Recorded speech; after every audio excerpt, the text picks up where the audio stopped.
My tenant painted my entire house bright blue and said squatters' rights made it his.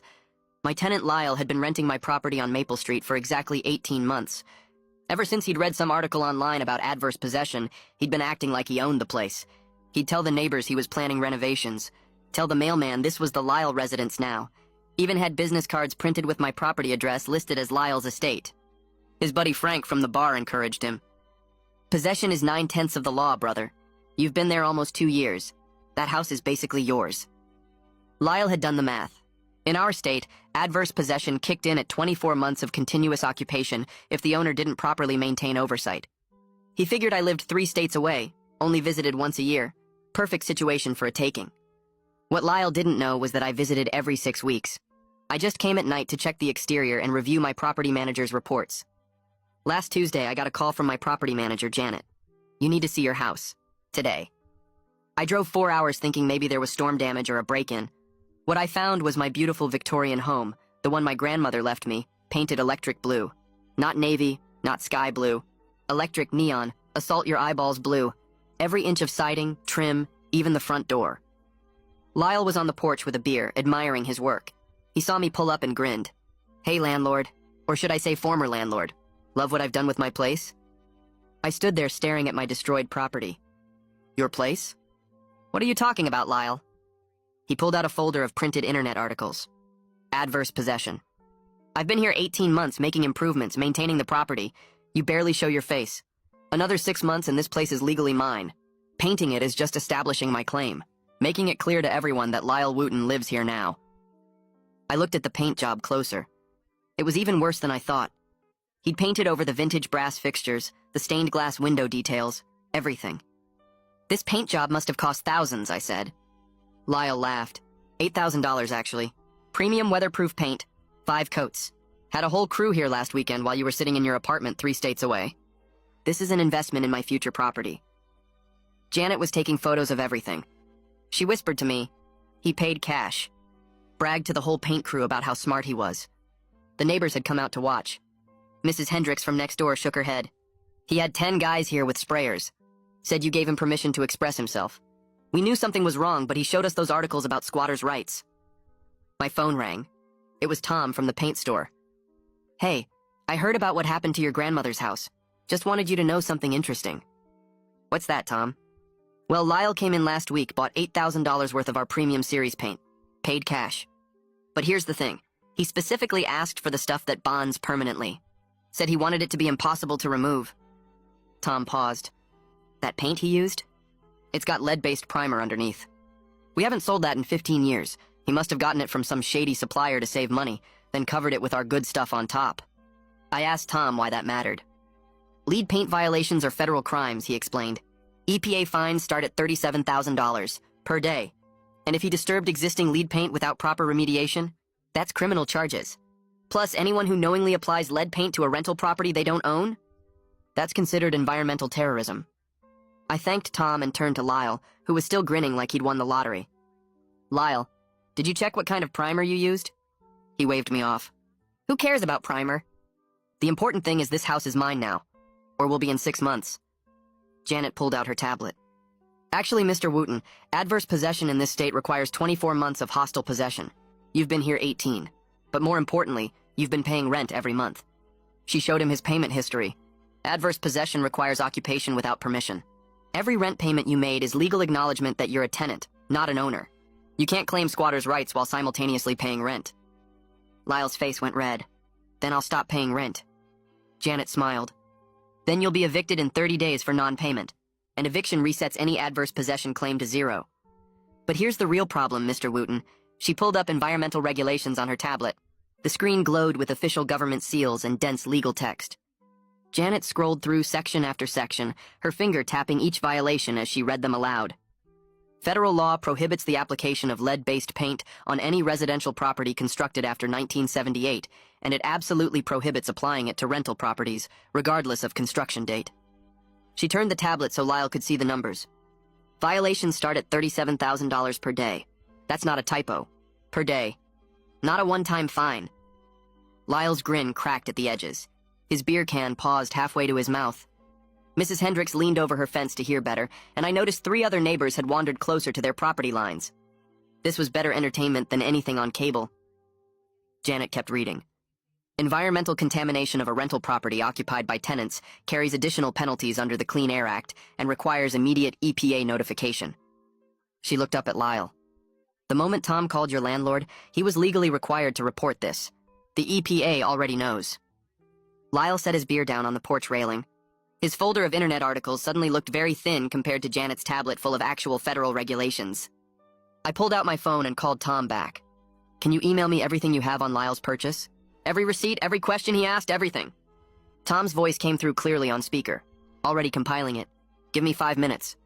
Lyle's face had gone from confident red to nervous pale. He tried to recover. You're blowing this out of proportion. I was just making improvements. Tom's email arrived 4 minutes later. I opened it right there on the lawn while everyone watched. The receipts showed $8,000 in premium exterior paint, all paid in cash. But the notes Tom had added were even better. Customer asked specifically about permanent bonding properties. Customer inquired whether paint would be difficult to remove once applied. Customer asked about primer compatibility with, quote, old stock, unquote, products. Janet photographed the email on my phone screen, then started walking around the house with her tablet camera. She documented every blue inch. The vintage brass mailbox, now electric blue. The stained glass window surrounds painted over. The decorative trim work my grandmother had maintained for 40 years, obliterated.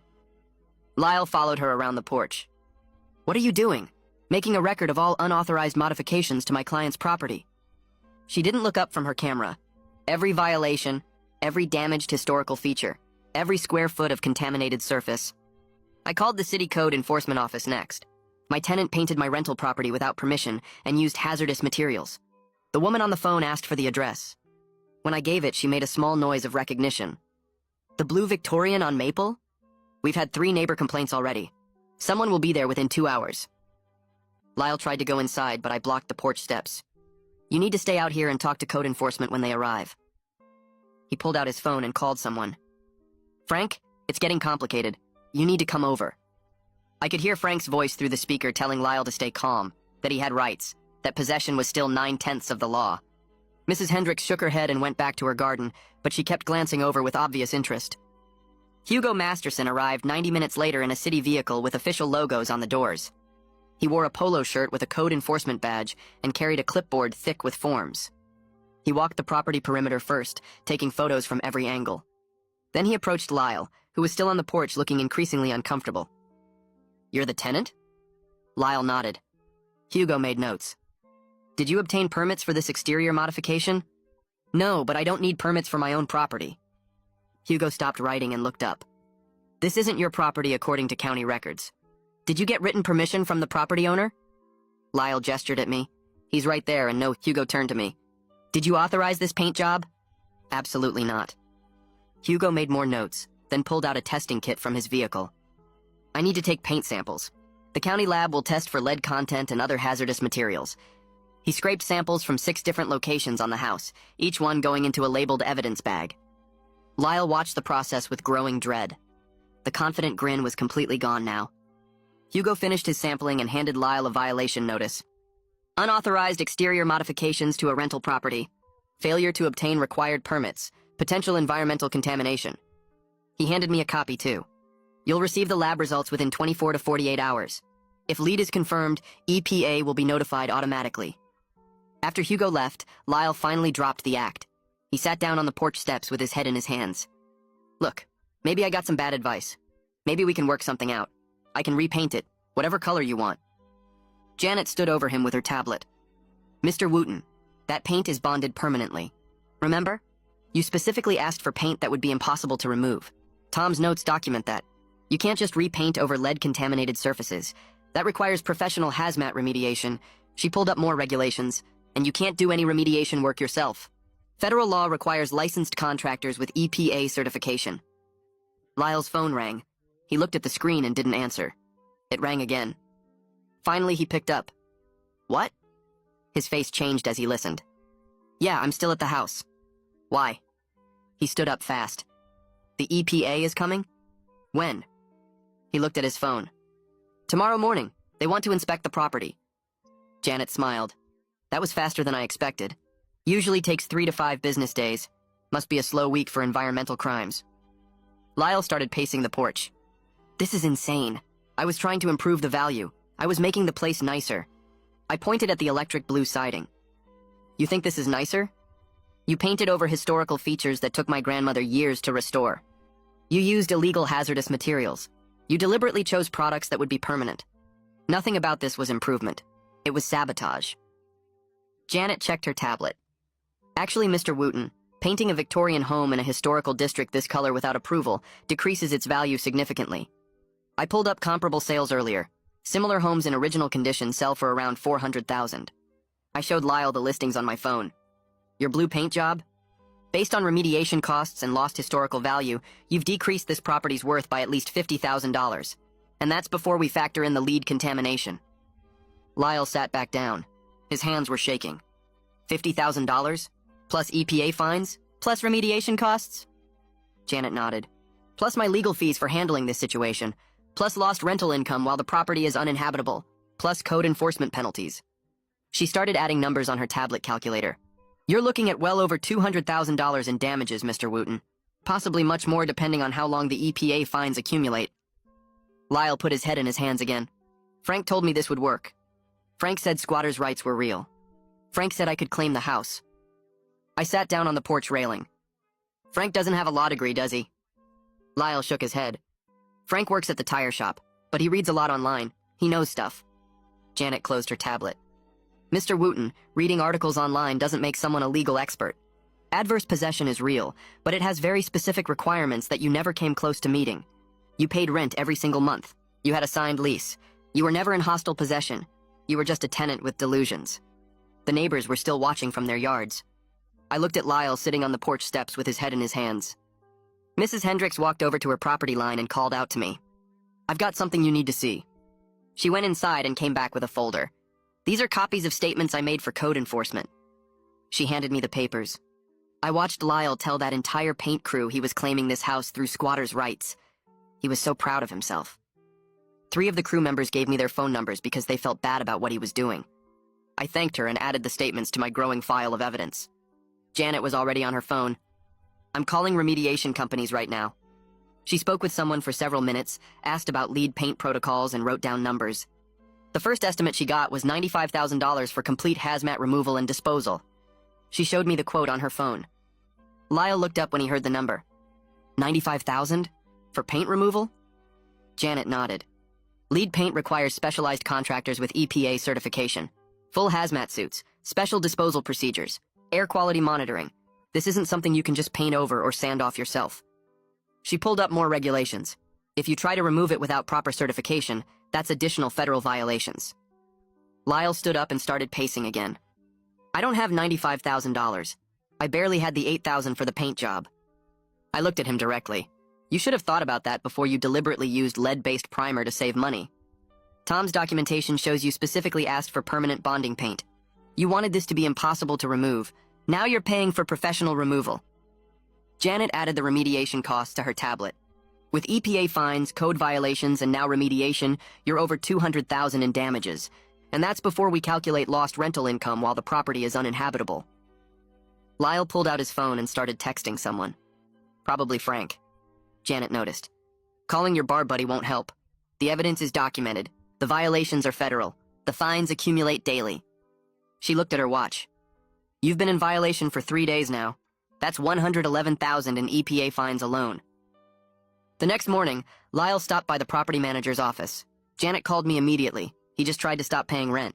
Said he's not paying another cent until this gets resolved. I asked what she told him. That I'm filing eviction paperwork for non-payment right now. The hearing is in 2 weeks. She paused. He actually thinks not paying rent will somehow help his adverse possession claim. The man learned nothing from our conversation yesterday.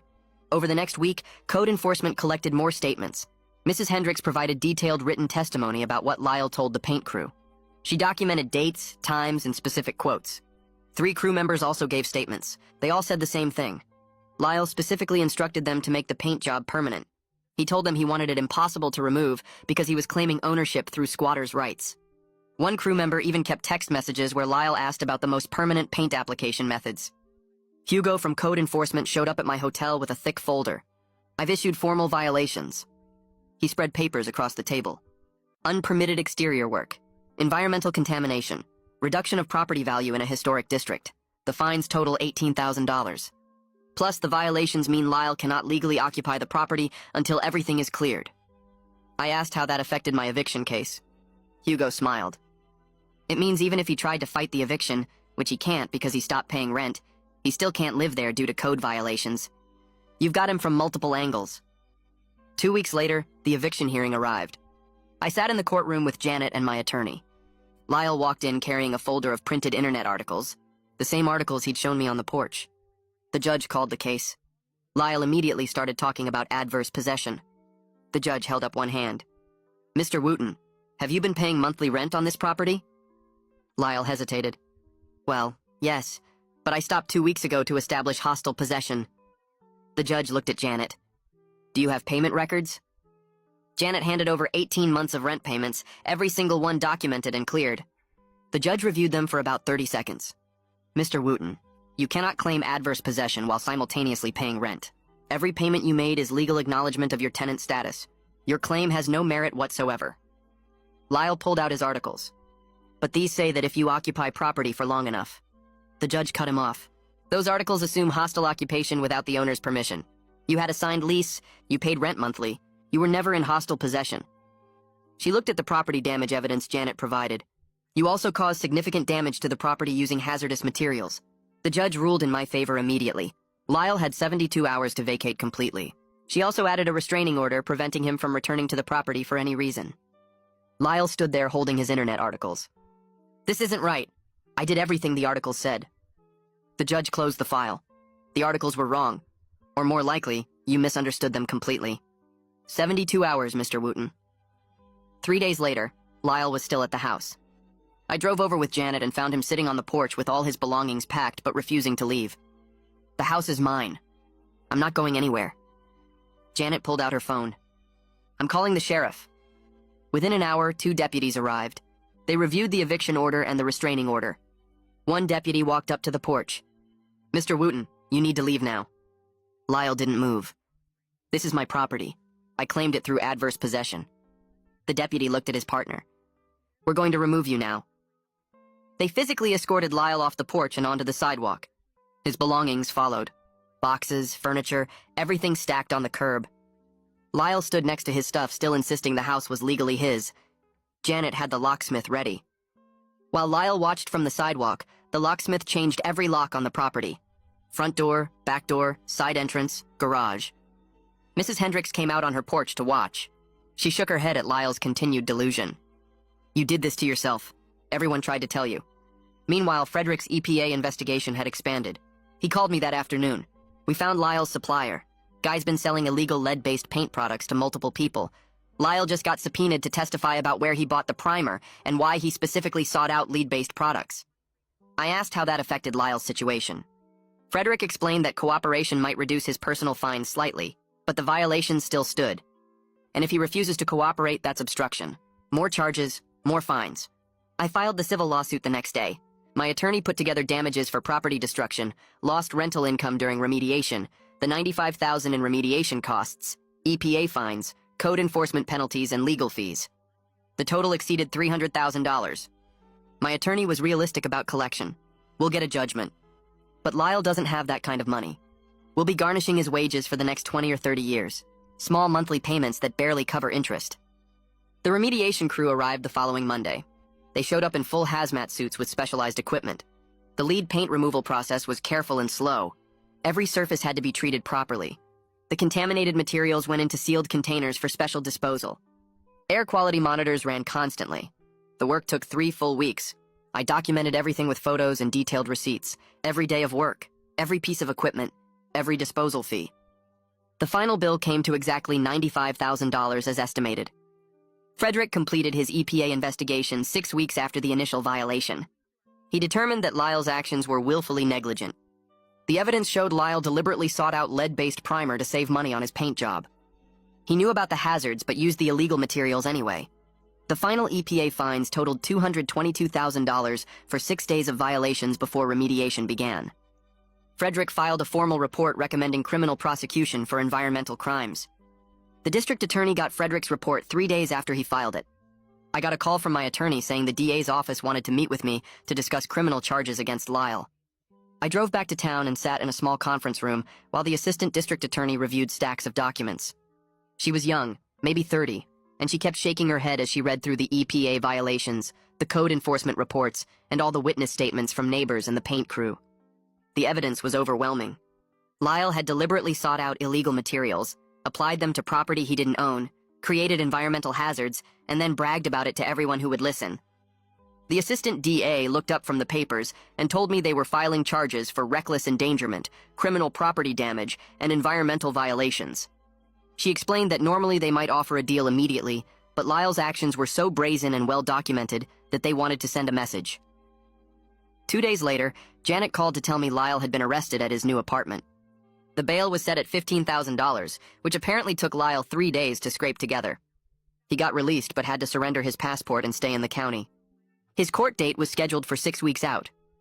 During that time, Lyle hired a criminal defense attorney who reviewed all the evidence and apparently had a very long, very difficult conversation with his client about the reality of his situation. The attorney contacted the DA's office to discuss a plea agreement. I got updates from my own attorney about the negotiations. Lyle's lawyer was trying to get the charges reduced, but the DA wasn't budging much. The evidence was too strong and the violations too serious. After 2 weeks of back and forth, they reached a deal. Lyle would plead guilty to all charges in exchange for avoiding jail time. The plea agreement required him to pay full restitution for the $95,000 in remediation costs, accept the judgment for all civil damages in my lawsuit, and serve 2 years of probation with 200 hours of community service. His attorney told him if he went to trial and lost, he was looking at actual prison time, possibly 2 to 3 years. Lyle signed the agreement because he had no choice. The plea hearing was quick and anticlimactic. Lyle stood before the judge looking defeated and mumbled his guilty pleas to each charge. The judge accepted the agreement and laid out the terms in detail, making it clear that any violation of probation would result in immediate jail time. Meanwhile, the remediation crew had finally finished their work. I drove back to see the house for the first time since they started. My grandmother's beautiful Victorian home looked exactly like it had before Lyle destroyed it. The original colors were restored. The vintage brass fixtures were cleaned and repaired. The stained glass windows were perfect again. I stood on the sidewalk just staring at it, remembering how it looked covered in that awful electric blue paint. Mrs. Hendricks came out of her house and walked over to me. She said she was so relieved to see the place looking proper again that the blue eyesore had been driving her crazy for months. Over the next few days, several other neighbors stopped by to thank me for fixing everything. They all had stories about Lyle's ridiculous claims and his attitude during those weeks when he thought he was going to steal my house. I hired a different property manager to replace Janet, who had done an excellent job but was retiring. I listed the house for rent at a price $200 higher than what Lyle had been paying. The new rate would help cover my losses over time, though I knew I'd never fully recover everything this disaster had cost me. 6 months passed. I got new tenants who were a young couple restoring old homes as a hobby. They loved the Victorians' historic character and treated it with respect. They sent me photos of small improvements they were making with my permission, things like period-appropriate light fixtures and careful garden work. Every month, I got a tiny payment from Lyle toward his massive debt. The garnishment took 25% of his wages, which worked out to maybe $300 monthly. At that rate, he'd be paying me for the next 40 years and still wouldn't cover everything. The math was depressing for him but satisfying for me.